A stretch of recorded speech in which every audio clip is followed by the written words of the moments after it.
Good day and welcome to the Real Estate Connection. Today we will discuss escalations. We will discuss projections, true-ups, and settlements to those escalations. Note, this is not legal advice. Refer to the lease or consult with an attorney if you have any legal questions. On this video, we will review projections, true-ups, and reconciliation of escalation lease clauses. Upon each of these occurrences, it is important to communicate as often as possible with your tenants. Send them letters, emails, and worksheets of projections for next year's operating expenses so that you will know how they arrived at those numbers. It will save you a lot of headaches.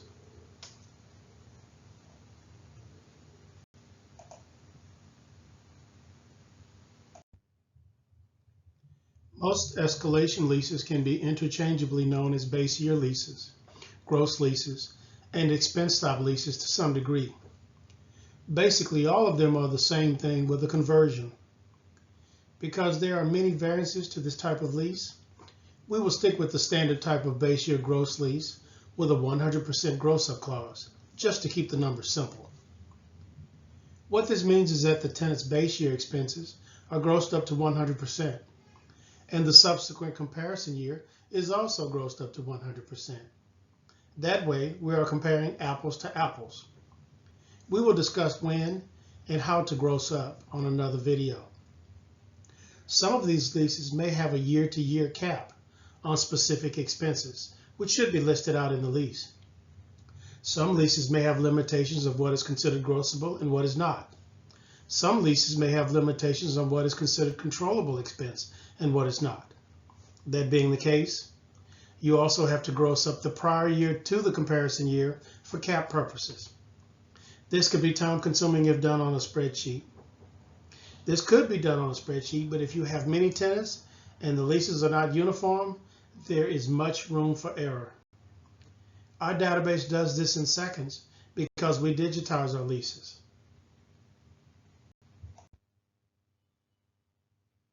First, compile a billing worksheet so that you can look at the building as a whole and see if all supervising parties are in agreement.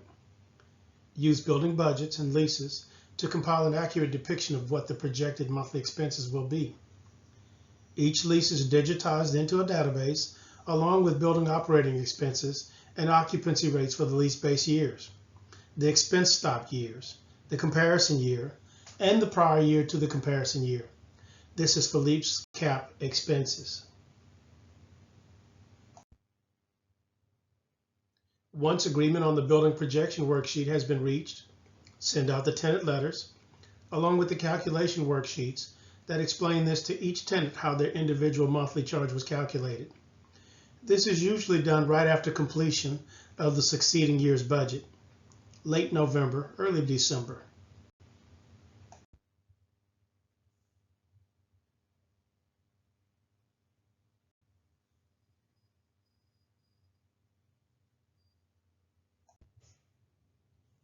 After receiving the mid-year reports, after June 30th, of course, it is time to do mid-year true-ups. Here we repeat the same processes with the projections, except that now we're using the first half of the year's actual expenses to project the full year's operating expenses. And we use the accumulated charges and the tenant billings from January through June to make monthly billing adjustments. This is called annualizing the numbers. We compile the building worksheet, get management's approval, then distribute a letter to the tenants along with a worksheet explaining how the numbers were achieved. Wash, rinse, repeat.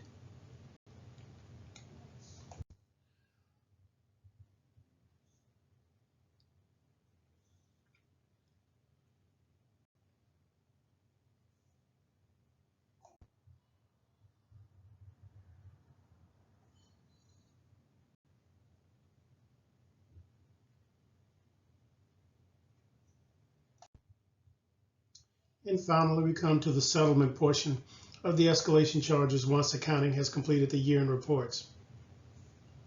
Most leases state about 90 days for reconciliation. Building worksheet, tenant letter, and then tenant worksheet. Our database all of this Our database does all of this automatically.